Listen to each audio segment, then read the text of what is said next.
Chapter 12 समय। मैंने पहले ही अनुमान लगा लिया था। एलिस की शुरुआत एक अशुभ संकेत से हुई।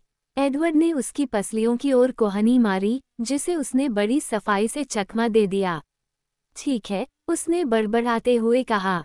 एडवर्ड मुझे ऐसा करने के लिए मजबूर कर रहा है, लेकिन मैंने पहले ही अनुमान लगा लिया था कि अगर मैंने तुम्हें आश्चर्यचकित किया तो तुम्हारे लिए मुश्किलें खड़ी हो जाएंगी। हम स्कूल से वापस कार की ओर जा रहे थे और मुझे बिल्कुल भी समझ नहीं आ रहा था कि वह क्या बात कर रही थी। अंग्रेजी में मैंने पूछा, इस बारे में बच्चे जैसा व्यवहार मत करो, कोई नखरे मत करो, अब मुझे डर लग रहा है। तो मेरा मतलब है कि हम एक ग्रेजुएशन पार्टी कर रहे हैं। यह कोई बड़ी बात नहीं है, इसमें घबराने की कोई बात नहीं है। लेकिन मैंने देखा कि अगर मैंने इसे एक सरप्राइज पार्टी बनाने की कोशिश की तो तुम घबरा जाओगी, उसने नाचते हुए कहा। जैसे ही एडवर्ड उसके बालों को सुझाने के लिए आगे बढ़ा और एडवर्ड ने कहा कि मुझे तुम्हें बताना ही था, लेकिन ये कोई बड़ी बात नहीं है, वादा करती हूँ। मैंने गहरी सांस ली। क्या बहस करने का कोई मतलब है? बिल्कुल भी नहीं। ठीक है एलिस, मैं वहाँ आऊँगा और मैं इसके हर मिनट से नफरत करूँगा, वादा करता हूँ। यही तो भावना है। वैसे मुझे अपना उपहार बहुत पसंद है। तुम्हें ऐसा नहीं करना चाहिए था एलिस। मैंने नहीं किया। ओह, मुझे मालूम है, लेकिन तुम तो ऐसा करोगे। मैं घबराहट में अपना दिमाग खपाने लगा, ये याद करने की कोशिश कर रहा था कि मैंने उसे ग्रेजुएशन के लिए क्या देने का फैसला किया था जिसे वह देख सके। अद्भुत, एडवर्ड ने बड़बड़ाते हुए कहा। इतना छोटा व्यक्ति इतना परेशान कैसे हो सकता है? एलिस हंसी। यह एक प्रतिभा है। क्या आप मुझे इस बारे में बताने के लिए कुछ हफ्ते इंतजार नहीं कर सकते थे? मैंने झुंझलाहट से पूछा। अब मैं और ज्यादा समय तक तनाव में रहूंगा। एलिस ने मेरी ओर भौहें सिकोड़ी। बेला, उसने धीरे से कहा, क्या तुम्हें पता है कि आज कौन सा दिन है? सोमवार। उसने आंखें घुमाईं। हाँ, आज चौथा सोमवार है। उसने मेरी कोहनी पकड़ी, मुझे आधा घुमाया और जिम के दरवाजे पर चिपके एक बड़े पीले पोस्टर की ओर इशारा किया। वहाँ साफ काले अक्षरों में ग्रेजुएशन की तारीख लिखी थी। आज से ठीक एक हफ्ते बाद। ये 4 जून है। क्या तुम्हें यकीन है? किसी ने भी जवाब नहीं दिया। एलिस ने सिर्फ उदास होकर अपना सिर हिलाया, निराशा का दिखावा किया और एडवर्ड की भौहें ऊपर उठ गईं। ऐसा नहीं हो सकता। ऐसा कैसे हुआ? मैंने अपने मन में उल्टी गिनती गिनने की कोशिश की, लेकिन मैं समझ नहीं पाया कि दिन कहाँ चले गए। मुझे ऐसा लगा जैसे किसी ने मेरे पैरों को नीचे से उखाड़ दिया हो। तनाव और चिंता के सप्ताह। किसी तरह समय के बारे में मेरी सारी जुनूनी सोच के बीच मेरा समय गायब हो गया था। इन सब को सुझाने और योजना बनाने के लिए मेरे पास समय नहीं था। मेरे पास समय नहीं था और मैं तैयार नहीं था। मुझे नहीं पता था कि यह कैसे करना है। चार्ली और रेनी को अलविदा कैसे कहूँ, जेकब को, इंसान होने को। मुझे ठीक ठीक पता था कि मैं क्या चाहता हूँ, लेकिन अचानक मुझे उसे पाने का डर सताने लगा। सिद्धांत रूप में मैं चिंतित था, यहाँ तक कि अमरता के लिए मृत्यु का व्यापार करने के लिए भी उत्सुक था। आखिरकार एडवर्ड के साथ हमेशा रहने की कुंजी यही थी। और फिर ये तथ्य भी था कि मुझे ज्ञात और अज्ञात दलों द्वारा शिकार किया जा रहा था। मैं असहाय और स्वादिष्ट होकर उनमें से किसी एक के मुझे पकड़ने की प्रतीक्षा में नहीं बैठना चाहता था। सिद्धांततः ये सब समझ में आता है। व्यवहार में मैं सिर्फ इंसान होना ही जानता था। उसके परे का भविष्य एक बहुत बड़ा अंधेरा गर्त था, जिसके बारे में मैं तब तक नहीं जान सकता था जब तक कि मैं उसमें कूद नहीं गया। ये साधारण ज्ञान, आज की तारीख जो इतनी स्पष्ट थी कि मैं अवचेतन रूप से इसे दबा रहा था, ने उस समय सीमा को, जिसका मैं बेसब्री से इंतजार कर रहा था, फायरिंग स्क्वाड के साथ एक तारीख की तरह महसूस कराया। एक अस्पष्ट तरीके से मुझे एहसास हुआ कि एडवर्ड मेरे लिए कार का दरवाज़ा पकड़ रहा था। एलिस पीछे की सीट से बातें कर रही थी, बारिश विंडशील्ड पर गिर रही थी। एडवर्ड को लगा कि मैं सिर्फ शरीर से ही वहाँ हूँ। उसने मुझे मेरे अमूर्तन से बाहर निकालने की कोशिश नहीं की, या शायद उसने ऐसा किया था और मैं ध्यान देने से परे था। हम मेरे घर पहुंचे, जहां एडवर्ड मुझे सोफे पर ले गया और अपने बगल में खींच लिया। मैंने खिड़की से बाहर तरल ग्रे धुंध में देखा और यह पता लगाने की कोशिश की कि मेरा संकल्प कहाँ चला गया था। एक क्यों था, अब क्या घबरा रहा हूँ। मुझे पता था कि समय सीमा आ रही है। मुझे इससे क्यों डरना चाहिए कि यह आ गई है। मुझे नहीं पता कि उसने मुझे कितनी देर तक चुपचाप खिड़की से बाहर देखने दिया, लेकिन जब बारिश अंधेरे में गायब हो गई तो वह आखिरकार उसके लिए बहुत ज्यादा हो गई। उसने अपने ठंडे हाथ मेरे चेहरे के दोनों ओर रखे और अपनी सुनहरी आंखें मेरी आंखों पर टिका दी। क्या आप कृपया मुझे बताएंगे कि आप क्या सोच रहे हैं, इससे पहले कि मैं पागल हो जाऊं? मैं उससे क्या कह सकता था कि मैं कायर हूँ। मैंने शब्द खोजे। तुम्हारे होंठ सफेद हैं। बोलो, बेला। मैंने जोर से सांस छोड़ी। मैं कितनी देर से अपनी सांस रोके हुए था। डेट ने मुझे चौंका दिया। मैंने फुसफुसाते हुए कहा, बस इतना ही। वह प्रतीक्षा करता रहा, उसका चेहरा चिंता और संदेह से भरा हुआ था। मैंने समझाने की कोशिश की। मुझे समझ नहीं आ रहा है कि क्या करूं। चाली से क्या कहूं, कैसे? मेरी आवाज धीमी पड़ गई। ये पार्टी के बारे में नहीं है। मैंने भौहें सिकोड़ी। नहीं, लेकिन मुझे याद दिलाने के लिए धन्यवाद। जैसे ही उसने मेरे चेहरे को पढ़ा, बारिश और तेज हो गई। तुम तैयार नहीं हो, उसने फुसफुसाकर कहा। मैं हूँ, मैंने तुरंत झूठ बोला, एक प्रतिवर्ती प्रतिक्रिया। मैं समझ सकता था कि वो मेरी बात समझ गया है, इसलिए मैंने गहरी सांस ली और सच बता दिया। मुझे होना ही है। आपको कुछ भी बनने की जरूरत नहीं है। मैं अपनी आंखों में घबराहट महसूस कर सकता था जब मैंने कारण बताए। विक्टोरिया, जेन, कायस, जो भी मेरे कमरे में था। अब इंतजार करने का और भी कारण है। इसका कोई मतलब नहीं है, एडवर्ड। उसने अपने हाथों को मेरे चेहरे पर और कसकर दबाया और धीमे विचार से बोला, बेला, हम में से किसी के पास कोई विकल्प नहीं था। तुमने देखा है कि इसने क्या किया है, खास तौर पर रोज़ली के साथ। हम सभी ने संघर्ष किया है, खुद को उस चीज के साथ सामंजस्य बिठाने की कोशिश की है जिस पर हमारा कोई नियंत्रण नहीं था। मैं इसे तुम्हारे लिए ऐसा नहीं होने दूंगा। तुम्हारे पास एक विकल्प होगा। मैंने पहले ही अपना चुनाव कर लिया है। आप इस काम को इसलिए नहीं कर रहे हैं क्योंकि आपके सिर पर तलवार लटक रही है। हम समस्याओं का समाधान करेंगे और मैं आपका समाधान करूंगा, उन्होंने कसम खाई।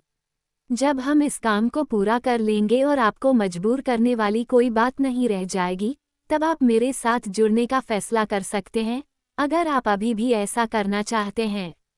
लेकिन इसलिए नहीं कि आप डरते हैं। आपको इसके लिए मजबूर नहीं किया जाएगा। कार्लिसर ने वादा किया था, मैंने आदत के विपरीत बड़बड़ाते हुए कहा। स्नातक होने के बाद, जब तक तुम तैयार न हो जाओ, उसने निश्चित स्वर में कहा। और निश्चित रूप से तब तक नहीं जब तक तुम्हें खतरा महसूस न हो। मैंने कोई जवाब नहीं दिया। मुझमें बहस करने की क्षमता नहीं थी, मैं उस समय अपनी प्रतिबद्धता नहीं दिखा पा रहा था। हाँ, उसने मेरा माथा चूमा। चिंता की कोई बात नहीं है। मैं थरथराते हुए हंसा, आंसू विनाश के अलावा कुछ नहीं। मुझ पर भरोसा करें, मैं करता हूँ। वह अभी भी मेरे चेहरे को देख रहा था और मेरे शांत होने का इंतजार कर रहा था। क्या मैं आपसे कुछ पूछ सकता हूँ? मैंने कहा, कुछ भी। मैं झिझकी, अपने होंठ काटे, और फिर मैंने वो प्रश्न नहीं पूछा जिसे लेकर मैं चिंतित थी। मैं एलिस को ग्रेजुएशन के लिए क्या उपहार दूंगी? वह हंसा। ऐसा लग रहा था कि तुम हम दोनों के लिए कॉन्सर्ट टिकट खरीद रहे हो। ये सही है। मुझे इतनी राहत मिली कि मैं लगभग मुस्कुरा पड़ा। टेकोमा में कॉन्सर्ट। मैंने पिछले हफ्ते अखबार में एक विज्ञापन देखा था और मुझे लगा कि यह कुछ ऐसा होगा जो आपको पसंद आएगा, क्योंकि आपने कहा था कि यह एक अच्छी सीडी है। यह एक बहुत अच्छा विचार है। धन्यवाद। मुझे आशा है कि यह बिक नहीं गया होगा। यह विचार ही है जो मायने रखता है। मुझे ये जानना चाहिए। एक कहावत में उन्होंने कहा, आप कुछ और पूछना चाहते थे। मैंने भौहें सिकोड़ते हुए कहा, तुम अच्छे हो। मुझे आपके चेहरे को पढ़ने का बहुत अभ्यास है। मुझसे पूछिए। मैंने अपनी आंखें बंद कर ली और उसके सीने से अपना चेहरा छिपाते हुए उसके पास झुक गई। आप नहीं चाहते कि मैं पिशाच बन जाऊं?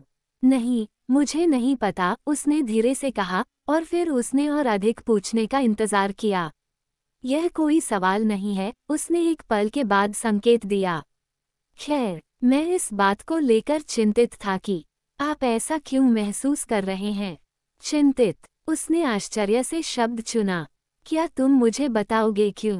पूरा सच, मेरी भावनाओं को भी नहीं बख्शा। वो 1 मिनट के लिए हिचकिचाया। अगर मैं तुम्हारे सवाल का जवाब दूं, तो क्या तुम अपना सवाल समझाओगे? मैंने अपना सिर हिलाया, मेरा चेहरा अभी भी छिपा हुआ था। उसने जवाब देने से पहले एक गहरी सांस ली। तुम बहुत बेहतर कर सकती थी, बेला। मुझे पता है कि तुम मानती हो कि मेरे पास एक आत्मा है, लेकिन मैं इस बात पर पूरी तरह से आश्वस्त नहीं हूँ, और तुम्हारी आत्मा को जोखिम में डालना। उसने धीरे से अपना सिर हिलाया। मेरे लिए यह अनुमति देना कि मैं तुम्हें वो बनने दूं जो मैं हूँ, सिर्फ इसलिए कि मुझे तुम्हें कभी खोना ना पड़े, सबसे स्वार्थी कार्य है जिसकी मैं कल्पना कर सकता हूँ। मैं इसे किसी भी चीज़ से ज़्यादा चाहता हूँ अपने लिए। लेकिन तुम्हारे लिए, मैं इससे कहीं ज़्यादा चाहता हूँ। इसके आगे झुकना अपराध जैसा लगता है। ये सबसे स्वार्थी काम है जो मैं कभी भी करूँगा, भले ही मैं हमेशा जीवित रहूँ। अगर मेरे लिए आपके लिए इंसान बनने का कोई रास्ता हो, चाहे इसके लिए मुझे कोई भी कीमत चुकानी पड़े, मैं उसे चुकाने को तैयार हूँ। मैं एकदम शांत बैठा रहा और यह सब सुनता रहा। एडवर्ड को लगा कि वह स्वार्थी हो रहा है। मुझे महसूस हुआ कि मुस्कान धीरे धीरे मेरे चेहरे पर फैल रही है। तो, ऐसा नहीं है कि तुम्हें डर है कि तुम मुझे उतना पसंद नहीं करोगे। जब मैं अलग होती हूँ, जब मैं नर्म और गर्म नहीं होती और मेरी खुशबू वैसी नहीं होती, तुम सच में मुझे अपने पास रखना चाहती हो, चाहे मैं कैसी भी बन जाऊं। उसने तेजी से सांस छोड़ी। तुम्हें चिंता थी कि मैं तुम्हें पसंद नहीं करूंगा? उसने पूछा। फिर, इससे पहले कि मैं जवाब दे पाता, वह हंसने लगा। बेला, एक काफी सहज व्यक्ति होने के बावजूद, तुम इतनी मूर्ख हो सकती हो। मुझे पता था कि वह इसे बेवकूफ़ी समझेगा, लेकिन मुझे राहत मिली। अगर वह वाकई मुझे चाहता है, तो मैं किसी तरह बाकी सब कुछ कर सकता हूँ। स्वार्थी अचानक एक सुंदर शब्द की तरह लगने लगा। मुझे नहीं लगता कि तुम्हें पता है कि यह मेरे लिए कितना आसान होगा, बेला, उसने कहा। उसकी आवाज़ में अभी भी उसके हास्य की प्रतिध्वनि थी। जब मुझे हर समय तुम्हें न मारने पर ध्यान केंद्रित नहीं करना पड़ेगा। निश्चित रूप से, वहाँ हैं ऐसी चीज़ें जो मुझे याद आएंगी। यह एक, उसने मेरे गालों को सहलाते हुए मेरी आंखों में देखा, और मुझे लगा कि खून मेरी त्वचा पर दौड़ रहा है। वह धीरे से हंसा। और तुम्हारे दिल की आवाज़, उसने और भी गंभीर होते हुए कहा, लेकिन फिर भी थोड़ा मुस्कुराया। यह मेरी दुनिया की सबसे महत्वपूर्ण आवाज़ है। मैं अब इससे इतना अभ्यस्त हो गया हूँ, मैं कसम खाता हूँ कि मैं इसे मीलों दूर से भी पहचान सकता हूँ। लेकिन इनमें से कोई भी चीज़ मायने नहीं रखती। ये, उसने मेरा चेहरा अपने हाथों में लेते हुए कहा। यही मैं रख रहा हूँ। तुम हमेशा मेरी बेला रहोगी, तुम बस थोड़ी ज़्यादा टिकाऊ हो जाओगी। मैंने आह भरी और संतोष से अपनी आंखें बंद कर ली, और वहीं उसके हाथों में आराम करने लगी।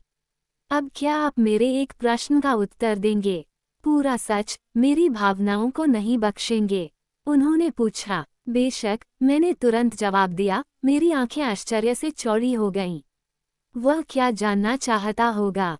उसने धीरे से कहा, तुम मेरी पत्नी नहीं बनना चाहती हो? मेरा दिल रुक गया और फिर मैं दौड़ने लगा। मेरी गर्दन के पीछे ठंडा पसीना बहने लगा और मेरे हाथ बर्फ में बदल गए। वह मेरी प्रतिक्रिया को देखते और सुनते हुए प्रतीक्षा करने लगा। यह कोई प्रश्न नहीं है, मैंने अंततः फुसफुसाकर कहा। उसने नीचे देखा, उसकी पलकें उसके गालों पर लंबी छाया डाल रही थीं, और उसने मेरे चेहरे से हाथ हटाकर मेरा जम गया बायां हाथ थाम लिया। बोलते समय वह मेरी उंगलियों से खेलता रहा। मैं इस बात को लेकर चिंतित था कि तुम्हें ऐसा क्यों महसूस हो रहा है। मैंने निगलने की कोशिश की। ये भी कोई सवाल नहीं है, मैंने फुसफुसाया। कृपया, बेला, सच। मैंने केवल शब्दों को मुंह से बोलते हुए पूछा। बेशक, मैं इसे स्वीकार कर सकता हूँ, चाहे ये कुछ भी हो।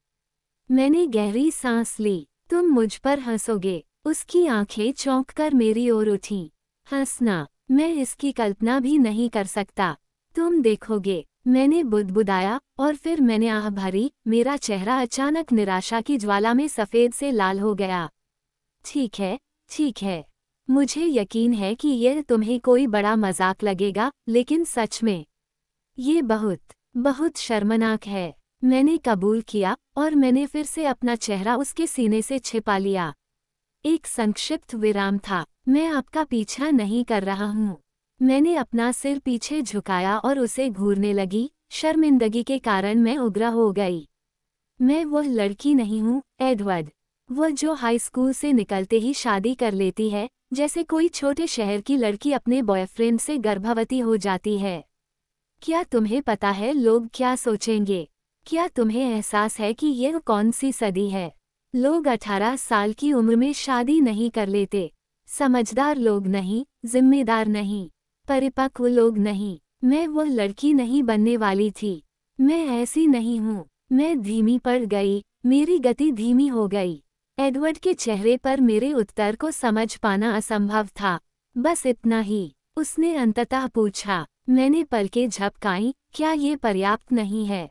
ऐसा तो नहीं है कि आप मुझसे ज्यादा अमरता के लिए उत्सुक थे? और फिर, हालांकि मैंने अनुमान लगाया था कि वह हंसेगा, लेकिन अचानक मैं ही उन्मादग्रस्त हो गया।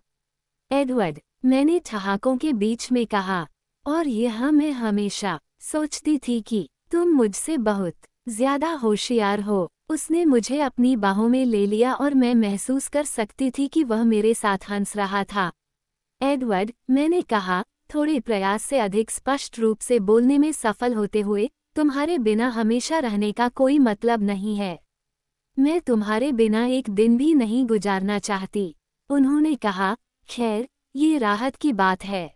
फिर भी इससे कुछ नहीं बदलता। हालांकि, ये समझना अच्छा है। और मैं तुम्हारा दृष्टिकोण समझता हूँ, बेला, सच में मैं समझता हूँ। लेकिन मुझे बहुत अच्छा लगेगा अगर तुम मेरा दृष्टिकोण समझने की कोशिश करो। तब तक मेरा होश उड़ चुका था, इसलिए मैंने सिर हिलाया और अपने चेहरे पर आई उदासी को छिपाने की कोशिश की। जैसे ही उन्होंने मेरी आंखों को देखा, उनकी तरह सुनहरी आंखें सम्मोहित करने वाली हो गईं। देखो, बेला, मैं हमेशा से ही वह लड़का था। मेरी दुनिया में, मैं पहले से ही एक आदमी था। मैं प्यार की तलाश में नहीं था। मैं उसके लिए एक सैनिक बनने के लिए बहुत उत्सुक था। मैं युद्ध की आदर्श महिमा के अलावा और कुछ नहीं सोचता था, जो उस समय भावी भर्तीकर्ताओं को बेची जा रही थी। लेकिन अगर मुझे मिल जाता। उसने रुककर अपना सिर एक तरफ झुकाया। मैं कहने जा रहा था कि अगर मुझे कोई मिल जाता, लेकिन ऐसा नहीं होगा। अगर मुझे तुम मिल जाती, तो मेरे मन में कोई संदेह नहीं है कि मैं कैसे आगे बढ़ता। मैं वह लड़का था, जो जैसे ही मुझे पता चलता कि तुम वही हो जिसे मैं देख रहा था, मैं एक घुटने पर बैठ जाता और तुम्हारा हाथ थामने की कोशिश करता। मैं तुम्हें हमेशा के लिए चाहता, तब भी जब इस शब्द का बिल्कुल वही अर्थ नहीं होता। वह मेरी ओर कुटिल मुस्कान बिखेरने लगा। मैं जमी हुई आंखें लिए उसे देखता रहा। सांस लो, बेला, उसने मुस्कुराते हुए मुझे याद दिलाया। मैंने सांस ली। क्या तुम मेरी बात को थोड़ा सा भी समझ सकती हो, बेला? और एक सेकंड के लिए, मैं देख सकती थी। मैंने खुद को एक लंबी स्कर्ट और एक हाई नेक लेस ब्लाउज में देखा। मेरे बाल मेरे सिर पर ढेर हो गए थे। मैंने एडवर्ड को एक हल्के सूट में शानदार दिखते देखा। उसके हाथ में जंगली फूलों का गुलदस्ता था। वह मेरे बगल में एक पोर्च झूले पर बैठा था। मैंने अपना सिर हिलाया और निगल लिया। मुझे बस एनी ऑफ ग्रीन गैबल्स की यादें ताज़ा हो रही थीं। बात यह है, एडवर्ड, मैंने कांपती आवाज में कहा, सवाल को टालते हुए, मेरे विचार में, विवाह और अनंत काल परस्पर अनन्य या परस्पर समावेशी अवधारणाएं नहीं हैं। और चूंकि हम इस समय मेरी दुनिया में रह रहे हैं, इसलिए शायद हमें समय के साथ चलना चाहिए, अगर आप समझ रहे हैं कि मेरा क्या मतलब है। लेकिन दूसरी ओर, उन्होंने जवाब दिया, आप जल्द ही समय को पूरी तरह से पीछे छोड़ देंगे। तो एक स्थानीय संस्कृति के क्षणभंगुर रीति रिवाजों को निर्णय को इतना प्रभावित क्यों करना चाहिए? मैंने अपने होंठ सिकोड़े, रोम मेकअप। वह मुझ पर हंसा। आज तुम्हें हाँ या ना कहने की जरूरत नहीं है, बेला। दोनों पक्षों को समझना अच्छा है। हालांकि, क्या तुम्हें नहीं लगता? तो आपकी हालत, यह अभी भी प्रभावी है। मैं तुम्हारी बात समझता हूँ, बेला, लेकिन अगर तुम चाहती हो कि मैं तुम्हें खुद बदल दूँ। डम डम दह डम, मैंने दबी आवाज में गुनगुनाया। मैं शादी की बारात में जा रहा था, लेकिन ये किसी शोकगीत की तरह लग रहा था। समय बहुत तेजी से आगे बढ़ता रहा। वह रात बिना किसी सपने के बीत गई, और फिर सुबह हुई और ग्रेजुएशन मेरे सामने था। मुझे अपने फाइनल के लिए बहुत सारी पढ़ाई करनी थी, लेकिन मुझे पता था कि मैं बचे हुए कुछ दिनों में आधी पढ़ाई भी नहीं कर पाऊंगा। जब मैं नाश्ते के लिए नीचे आया, तो चाली पहले ही जा चुका था। उसने टेबल पर पेपर छोड़ दिया था, और इससे मुझे याद आया कि मुझे कुछ खरीदारी करनी है। मुझे उम्मीद थी कि कॉन्सर्ट का विज्ञापन अभी भी चल रहा होगा। मुझे बेवकूफ़ टिकट पाने के लिए फ़ोन नंबर की ज़रूरत थी। अब जब सारा आश्चर्य चला गया था, तो यह कोई खास तोहफा नहीं लग रहा था। बेशक, एलिस को आश्चर्यचकित करने की कोशिश करना शुरू में सबसे बढ़िया योजना नहीं थी। मैं सीधे मनोरंजन अनुभाग पर वापस जाना चाहता था, लेकिन मोटी काली हेडलाइन ने मेरा ध्यान खींचा। जब मैं पहले पन्ने की कहानी पढ़ने के लिए आगे बढ़ा तो मुझे डर का एहसास हुआ। सिएटल में हत्याओं से दहशत। सिएटल शहर को अमेरिकी इतिहास के सबसे कुख्यात सीरियल किलर का शिकार बने हुए 1 दशक से भी कम समय हुआ है। ग्रीन रिवर किलर गैरी रिडवे को 48 महिलाओं की हत्या का दोषी ठहराया गया था, और अब संकटग्रस्त सिएटल को इस संभावना का सामना करना होगा कि इस समय वहां एक और भी अधिक भयावह राक्षस मौजूद हो सकता है। पुलिस हाल ही में हुई हत्याओं और गुमशुदगी की घटनाओं को सीरियल किलर का काम नहीं कह रही है। कम से कम अभी तक तो नहीं। वे यह मानने को तैयार नहीं हैं कि इतनी सारी हत्याएं एक व्यक्ति का काम हो सकती हैं। अगर यह हत्यारा वास्तव में एक व्यक्ति है तो वो पिछले 3 महीनों में ही 39 हत्याओं और गायबियों के लिए जिम्मेदार होगा। इसकी तुलना में रिडवे की 48 हत्याओं की होड़ 21 साल की अवधि में फैली हुई थी। अगर इन मौतों को एक व्यक्ति से जोड़ा जा सकता है, तो यह अमेरिकी इतिहास में सबसे हिंसक सीरियल हत्या है। पुलिस इस सिद्धांत की ओर झुक रही है कि इसमें गिरोह की गतिविधि शामिल है। पीड़ितों की संख्या और इस तथ्य से यह सिद्धांत समर्थित है कि पीड़ितों के चयन में कोई पैटर्न नहीं दिखता। जैक द रिपर से लेकर टेड बंडी तक, सीरियल किलिंग के लक्ष्य आमतौर पर उम्र, लिंग, नस्ल या इन तीनों के संयोजन में समानता से जुड़े होते हैं। इस अपराध की लहर के पीड़ितों की उम्र 15 वर्षीय ऑनर्स स्टूडेंट अमांडा रीड से लेकर 67 वर्षीय सेवानिवृत्त डाकिया उमर जेनिक्स तक है। जुड़ी हुई मौतों में लगभग 18 महिलाएं और 21 पुरुष शामिल हैं। पीड़ित नस्लीय रूप से विविध हैं: कॉकेशियन, अफ्रीकी अमेरिकी, हिस्पैनिक और एशियाई। ये चयन यादृच्छिक प्रतीत होता है। इसका उद्देश्य हत्या करना ही प्रतीत होता है, न कि केवल हत्या करना। तो फिर सीरियल किलर के विचार पर विचार ही क्यों किया जाए? असंबंधित अपराधों को खारिज करने के लिए कार्यप्रणाली में पर्याप्त समानताएं हैं। खोजे गए प्रत्येक पीड़ित को इस हद तक जला दिया गया है कि पहचान के लिए दंत रिकॉर्ड की आवश्यकता थी। आगजनी में गैसोलीन या अल्कोहल जैसे किसी प्रकार के त्वरक का उपयोग करने का संकेत मिलता है, हालांकि अभी तक किसी भी त्वरक का कोई निशान नहीं मिला है। सभी शवों को लापरवाही से फेंका गया है। छिपाने का कोई प्रयास नहीं किया गया है। इससे भी अधिक विभत्स बात यह है कि अधिकांश अवशेषों पर क्रूर हिंसा के साक्ष्य मिले हैं। हड्डियां किसी प्रकार के जबरदस्त दबाव से कुचली और टूटी हुई थीं, जिसके बारे में चिकित्सा परीक्षकों का मानना है कि यह मृत्यु से पहले हुआ था। हालांकि साक्ष्यों की स्थिति को देखते हुए इन निष्कर्षों पर निश्चित होना कठिन है।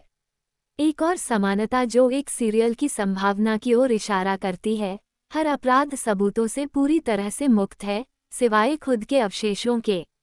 एक भी फिंगरप्रिंट नहीं, टायर के चलने का निशान नहीं और न ही कोई बाहरी बाल पीछे छोड़ा गया है। गायब होने के मामले में किसी भी संदिग्ध को नहीं देखा गया है। फिर गायब होने की घटनाएं भी हैं जो किसी भी तरह से कम प्रोफाइल वाली नहीं हैं। पीड़ितों में से कोई भी ऐसा नहीं है जिसे आसान लक्ष्य माना जा सके। कोई भी भागा हुआ या बेघर नहीं है जो इतनी आसानी से गायब हो जाता है और शायद ही कभी लापता होने की रिपोर्ट की जाती है। पीड़ित अपने घरों से, चौथी मंजिल के अपार्टमेंट से, हेल्थ क्लब से, शादी के रिसेप्शन से गायब हो गए हैं। शायद सबसे चौंकाने वाली बात, 30 वर्षीय शौकिया मुक्केबाज रॉबर्ट वॉल्श एक डेट के साथ मूवी थिएटर में गया। मूवी शुरू होने के कुछ मिनट बाद महिला को एहसास हुआ कि वह अपनी सीट पर नहीं है। उसका शव केवल 3 घंटे बाद मिला जब 20 मील दूर एक जलते हुए कूड़े के ढेर के पास अग्निशमन कर्मियों को बुलाया गया। हत्याओं में एक और पैटर्न भी मौजूद है। सभी पीड़ित रात में गायब हो जाते थे। और सबसे खतरनाक पैटर्न, तेजी। पहले महीने में 6 हत्याएं की गईं, दूसरे महीने में 11। पिछले 10 दिनों में ही 22 हत्याएं हुई हैं। और पुलिस जिम्मेदार पार्टी को खोजने के करीब नहीं है जितना कि पहली जली हुई लाश मिलने के बाद थी। सबूत विरोधाभासी हैं और सबूत भयावह हैं। कोई नया शातिर गिरोह या कोई सक्रिय सीरियल किलर या कुछ और जिसके बारे में पुलिस को अभी तक पता नहीं चला है।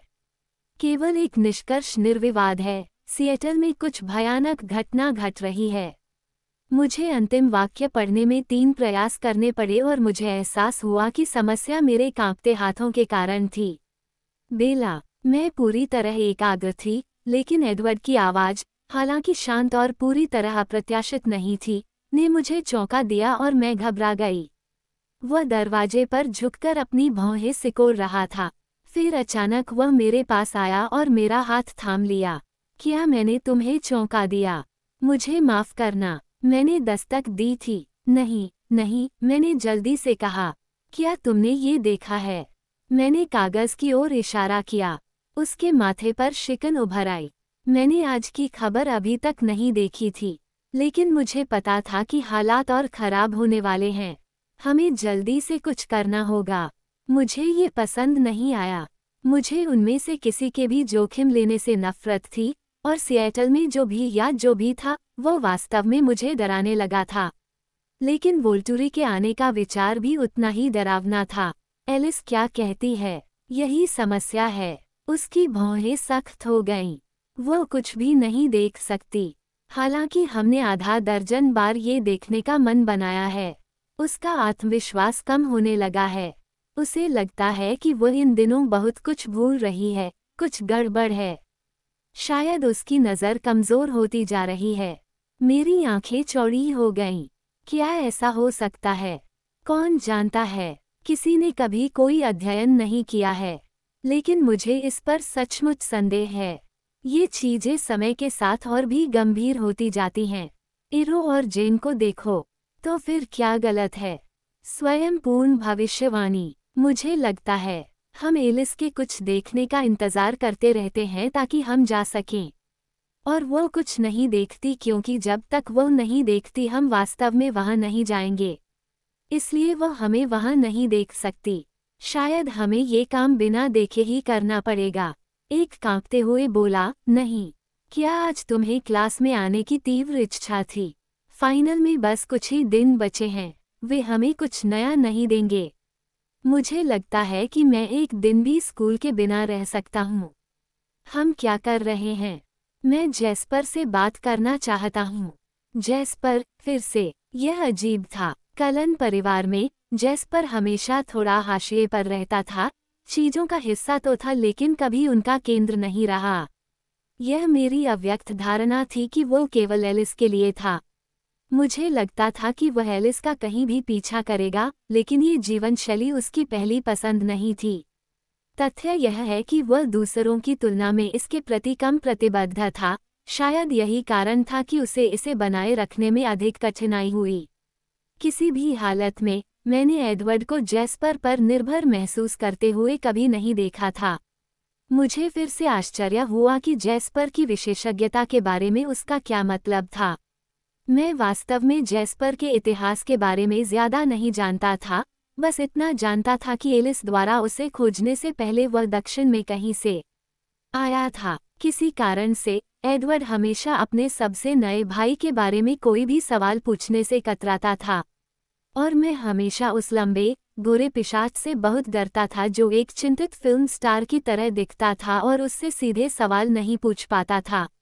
जब हम घर पहुंचे तो हमने पाया कि कार्लिसले, एस्मे और जेस्पर ध्यान से समाचार देख रहे थे, हालांकि आवाज़ इतनी धीमी थी कि मैं समझ नहीं पाया। एलिस भव्य सीढ़ी के निचले पायदान पर बैठी थी, उसका चेहरा उसके हाथों में था और उसका चेहरा निराश था। जैसे ही हम अंदर गए, एमिट रसोई के दरवाजे से अंदर आया, बिल्कुल सहज लग रहा था। एमिट को कभी कोई परेशानी नहीं हुई। अरे एडवर्ड, बेला, तुम जा रहे हो? उसने मेरी ओर देखकर मुस्कुराया। हम दोनों ही हैं, एडवर्ड ने उसे याद दिलाया। एमिट हंसा। हाँ, लेकिन ये हाई स्कूल में उसका पहला मौका है। हो सकता है कि वह कुछ भूल जाए। एडवर्ड ने आंखें घुमाई, लेकिन अपने पसंदीदा भाई को अनदेखा किया। उसने कागज कार्लिसले की ओर फेंक दिया। क्या आपने देखा कि वे अब एक सीरियल किलर पर विचार कर रहे हैं? उन्होंने पूछा। कार्लिसले ने आह भरी। 2 विशेषज्ञ पूरी सुबह CNN पर इस संभावना पर बहस करते रहे। हम इसे जारी नहीं रहने दे सकते। चलो अब चलते हैं, एमिट ने अचानक उत्साह से कहा। मैं बहुत ऊब गया हूँ। ऊपर से सीढ़ियों तक फुफकार की आवाज गूंजी। वो बहुत निराशावादी है, एमिट ने खुद से कहा। एडवर्ड ने एमिट से सहमति जताते हुए कहा, हमें कभी ना कभी तो जाना ही होगा। रोसेली सीढ़ियों के ऊपर दिखाई दी और धीरे धीरे नीचे उतरी।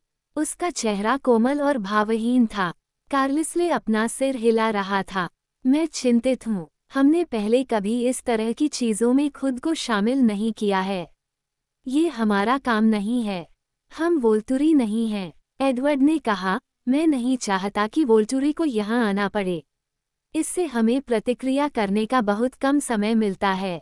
और सिएटल में जितने भी मासूम इंसान हैं, एस्मे ने बड़बड़ाते हुए कहा, उन्हें इस तरह मरने देना ठीक नहीं है। मुझे पता है, कार्लिसले ने आह भरी। ओह, एडवर्ड ने तेजी से कहा, अपना सिर थोड़ा घुमाकर जेस्पर की ओर देखा। मैंने ऐसा नहीं सोचा था। मैं समझ गया, तुम सही हो, यही होना चाहिए। खैर, इससे सब कुछ बदल जाता है। मैं अकेला व्यक्ति नहीं था जो उसे असमंजस में देख रहा था, लेकिन शायद मैं अकेला व्यक्ति था जो थोड़ा भी परेशान नहीं दिख रहा था। मुझे लगता है कि तुम्हें दूसरों को भी समझाना चाहिए, एडवर्ड ने जेस्पर से कहा। इसका उद्देश्य क्या हो सकता है? एडवर्ड फर्श पर घूरते हुए, विचारों में खोया हुआ इधर उधर घूमने लगा। मैंने उसे उठते नहीं देखा था, लेकिन एलिस मेरे बगल में थी। वह क्या बकवास कर रहा है? उसने जेस्पर से पूछा। तुम क्या सोच रहे हो? जेस्पर को सुर्खियों में रहना अच्छा नहीं लग रहा था। वह झिझक रहा था, घेरे में मौजूद हर चेहरे को पढ़ रहा था क्योंकि हर कोई ये सुनने के लिए आगे बढ़ा था कि वह क्या कहेगा, और फिर उसकी नज़र मेरे चेहरे पर रुक गई। तुम भ्रमित हो, उन्होंने मुझसे कहा। उनकी गहरी आवाज़ बहुत शांत थी। उसकी धारणा में कोई संदेह नहीं था। जेस्पर जानता था कि मैं क्या महसूस कर रहा था, हर कोई क्या महसूस कर रहा था। हम सभी भ्रमित हैं, एमिट ने बड़बड़ाते हुए कहा। तुम धैर्य रखने के लिए समय निकाल सकते हो, जेस्पर ने उससे कहा। बेला को भी यह बात समझनी चाहिए। अब वो हम में से एक है। उसके शब्दों ने मुझे आश्चर्यचकित कर दिया। जेस्पर के साथ मेरा बहुत कम ही संबंध था, खासकर मेरे पिछले जन्मदिन के बाद से जब उसने मुझे मारने की कोशिश की थी। मुझे एहसास नहीं था कि वह मेरे बारे में ऐसा सोचता था। बेला, तुम मेरे बारे में कितना जानती हो? जेस्पर ने पूछा। एमिट ने नाटकीय ढंग से आह भरी और अत्यधिक अधीरता के साथ प्रतीक्षा करने के लिए सोफे पर बैठ गया। ज्यादा नहीं, मैंने स्वीकार किया। जेस्पर ने एडवर्ड को देखा, जिसने उसकी नज़रों से नज़रें मिलाईं। नहीं, एडवर्ड ने अपने विचार का उत्तर दिया। मुझे यकीन है कि आप समझ सकते हैं कि मैंने उसे वह कहानी क्यों नहीं सुनाई, लेकिन मुझे लगता है कि उसे अब ये सुनने की ज़रूरत है। जेस्पर ने सोच विचार कर सिर हिलाया और फिर अपने हाथीदांत रंग के स्वेटर की बांह को ऊपर चढ़ाना शुरू कर दिया। मैं उत्सुकता और उलझन में था, ये समझने की कोशिश कर रहा था कि वह क्या कर रहा था। उसने अपनी कलाई को अपने बगल में लैंपशेड के किनारे पर रखा, नंगे बल्ब की रोशनी के करीब, और अपनी उंगली को पीली त्वचा पर उभरे हुए अर्धचंद्राकार निशान पर घुमाया। मुझे ये समझने में 1 मिनट लगा कि वह आकृति अजीब तरह से परिचित क्यों लग रही थी। ओह! मैंने सांस ली और एहसास हुआ, जैस्पर, तुम्हारे शरीर पर भी बिल्कुल मेरे जैसा निशान है। मैंने अपना हाथ आगे बढ़ाया, चांदी जैसा अर्धचंद्र उसकी चमकदार त्वचा की तुलना में मेरी क्रीम त्वचा पर अधिक स्पष्ट दिखाई दे रहा था। जैस्पर ने हल्के से मुस्कुराते हुए कहा, मेरे पास भी तुम्हारे जैसे बहुत सारे निशान हैं, बेला। जैस्पर का चेहरा पढ़ने लायक नहीं था क्योंकि उसने अपने पतले स्वेटर की आस्तीन को अपनी बांह पर ऊपर की ओर उठाया हुआ था। पहले तो मेरी आंखें उस बनावट को समझ नहीं पाईं जो त्वचा पर मोटी परत में फैली हुई थी। पंखदार पैटर्न में घुमावदार अर्धचंद्रमा क्रॉस किए हुए थे जो केवल दिखाई दे रहे थे, सफ़ेद पर सफ़ेद, क्योंकि उसके बगल में लैंप की चमकदार रोशनी ने थोड़ा उभरे हुए डिज़ाइन को उभार दिया था, जिसमें आकृतियों को रेखांकित करने वाली उथली छायाएं थीं। और फिर मैंने समझा कि पैटर्न अलग-अलग अर्धचंद्रों से बना था, जैसे कि उसकी कलाई पर, मेरे हाथ पर। मैंने अपने छोटे से, अकेले निशान को देखा और याद किया कि मुझे ये कैसे मिला था। मैंने जेम्स के दांतों के आकार को देखा, जो हमेशा के लिए मेरी त्वचा पर उभर गए थे। और फिर मैं चौंककर उसकी ओर देखने लगा। जैस्पर, तुम्हें क्या हुआ?